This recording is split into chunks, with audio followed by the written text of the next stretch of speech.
There's a third facet here that I want to bring to our attention, and it is that blessings are not solely for personal consumption, but rather to be a blessing. You know, it's not so that I can gain more and more. I can have a pot of goodies. Look what God gave me. But so that we can turn around and bless others. And this is where many falter. You know, we look to be blessed, but we have this desire to be blessed so that we might hoard the blessings. These are mine. Mine. All mine. You know.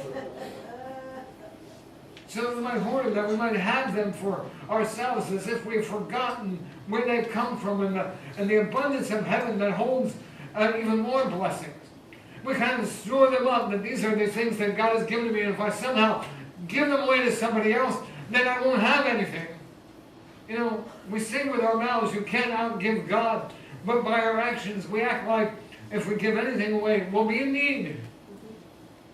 We understand the concept of sowing and reaping in theory, but not in practice.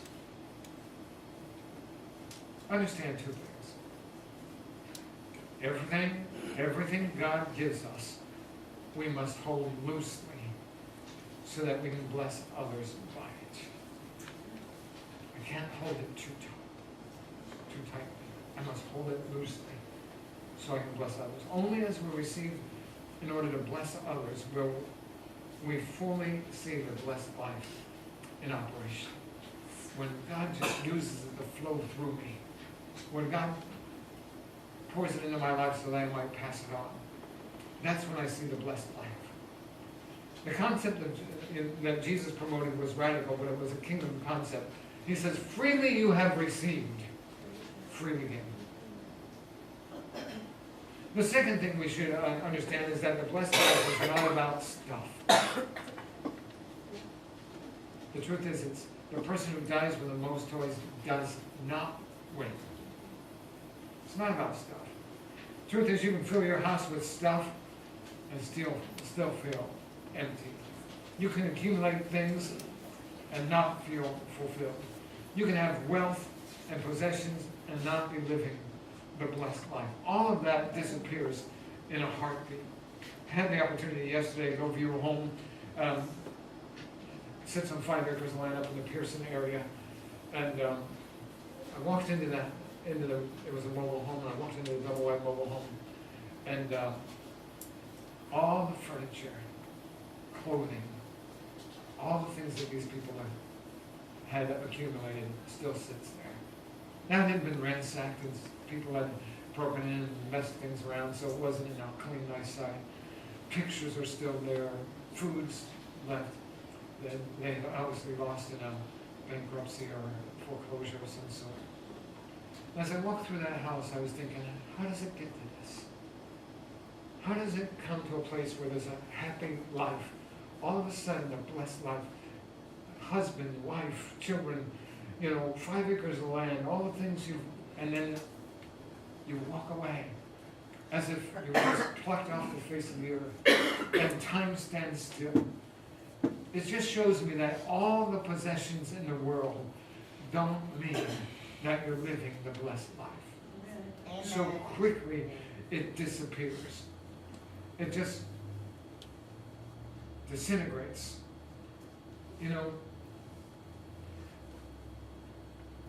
The blessed life is to have enough, and to have it in such a way that it doesn't control you, but you control it, and it's within you to give it away.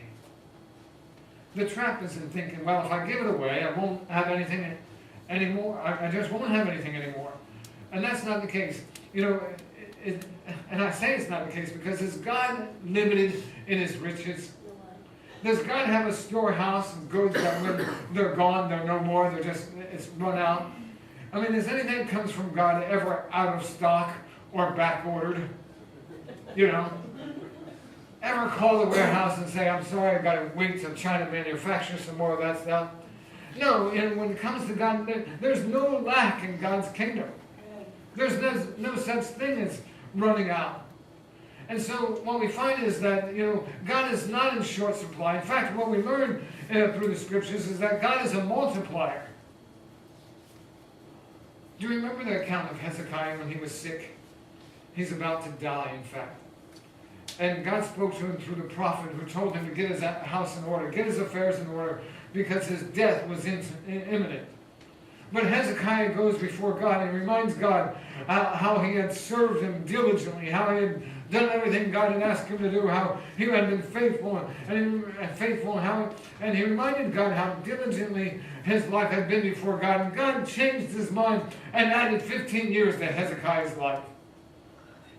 Gave Hezekiah 15 years. His death notice had already been served, and God came on the scene and said, no, I'm going to grant you 15 more years.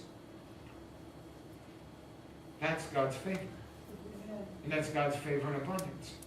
Remember the little boy who, with a few loaves and fish, come before Jesus, and Jesus is facing now a crowd of people, multitude of people.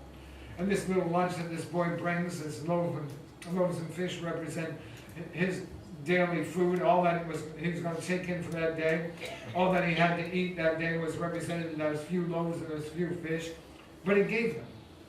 He gave them to Jesus. How reluctantly or willingly, we don't know. But once he gave them, God multiplied that little lunch so that it could feed 5,000 people and have 12 basketfuls left over. That's multiplication. And don't think for a moment that that little boy didn't also eat of that abundance. He gave his lunch, a few fish, a few loaves of bread, and he goes around with his belly popped out saying, oh man, was that good stuff. That's abundance. What he offered to God came back running over. It simply shows us that when God blesses us, and we use that blessing to bless others, God multiplies it over and over and over again. You know, yesterday I was coming back from, I ran up to Office Depot to grab something. Well, what happened is my shredder burned out with all the end of the year stuff. And I'm getting a new shredder. And on the way back, I'm coming back, and almost in front of Sam's Club, there's a, looking like a college-age young girl, pulled over. She was riding a moped, and their moped's up and down against the curb. And I passed her by, and I thought, oh, she's out of gas. And in one of those battles, I'm thinking, you know what? Why don't you do a random act of kindness and go back there and help her and get her some gas? And I thought, she's only half a block from Sam's. You could push that thing up there, fill it up for her, send her on with God's blessing. So I do the U-turn, I swing back, I pull over, and I said, are you out of gas? She said, no, the thing just shut down. I'm not even sure what it is. And she's like, creepy old man.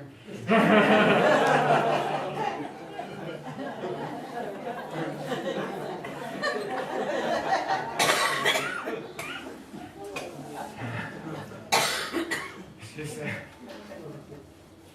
that's the way I felt. She said, I got somebody coming to help me, it's okay. I said, okay. I come home and I was telling Gail about experience. I said, do you get credit for wanting to do what's right? You know? It was in my heart to bless her. Didn't have the chance, but it was there, you know. Yeah, get credit, thank you, Jesus. You know, if we have that mentality, look, I'm blessed and I can bless others, then I do believe that God sees that. It's a heart issue. You know, whether people receive it or not, it's a heart issue. If it's within our heart to bless others with the blessings that we have, then God, I think, sees that and rewards us. It's part of living that blessed life. So, you know, in the whole concept of this, we have to recognize that we need to be faithful givers. Just willing to give whatever God has given to us. Give of our time. We all have the same amount of time. Nobody's really any more busier than anybody else. You know? So nobody's busier than anybody else. So we can give of our time. There are things God wants done. Go volunteer in a soup kitchen. Reach out to somebody. Stop alongside the highway. Do something to give you your time. Saying simply, you know what? It's not about all these things I got on my calendar. It's about sowing into the kingdom, wherever that may be. Give of your gifts and talents, your skills and intelligence. God has gifted you. Don't put a price tag on it all the time. Just simply share it. Give of it. Do what you have to do. Give of your finances and your wealth. Use these things to bless others, because God blesses those who bless others. And it's not a matter of great wealth or a tremendous amount of stuff. Whatever you can do to bless. It's a law of His kingdom. You can live the blessed life. You can live the happy life. You can live the joy-filled life. But you have to understand and practice these few things we went through today. You've got to bow down, kneel down to worship Him. You've got to recognize that you don't own anything. He owns it all. And you have to be willing to let blessings come into your life so that you in turn may bless others. And when you do, then watch out, because God will reward you in keeping with His word. It is a kingdom principle, a law that cannot be